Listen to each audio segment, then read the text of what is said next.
As we look at our peers, we see sports, gossip, and friendship that will last for years. We glance at our teachers and can already foresee the piles of homework to come. We stare at our parents and see love, warmth, and comfort. But is that all we see in people today? We all have the tendency to think people who tuck in their shirts and wear glasses do whatever they can to ace their classes. On their desk is their homework in masses, and they spend their time reciting the kinetic theory of gases. We immediately identify these people as nerds and instantaneously refuse to say any words. How much more judging are you going to do against these people who haven't done anything to you? People just don't have a clue of what it truly means to be an unique you.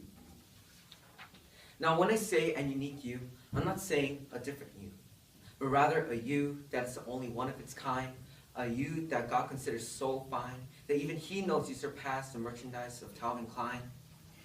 God sees in every one of us a potential to accomplish some kind of credential, a credential that allows us to gain the essentials that enable us to fulfill a life of the consequential. Of 7 billion people, every single one of us is known. To the God who can call every one of us His own.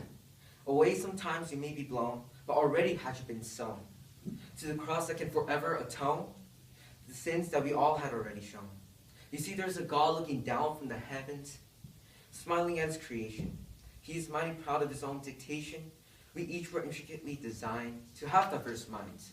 So what bad can you say about the God who created Adam in a day?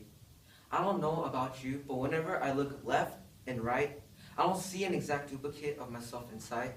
I look high and low, and I don't find myself a clone. Just as every b-ball player has his own shooting form, every single person has a talent in which they can outperform others that are of the norm. God has bestowed a gift upon every individual, whether it is brute strength, amazing intellect, or even the ability to game well. We were all individually chosen to be unique. We were made to have different physiques. We were called to be antiques, those precious, valuable collector's items handcrafted in ancient Greek. Simply knowing that it was the hands of God that mended us into who we are right now should bring about happiness upon the heart that was once flawed and chase away the doubts that we may have of God's whereabouts.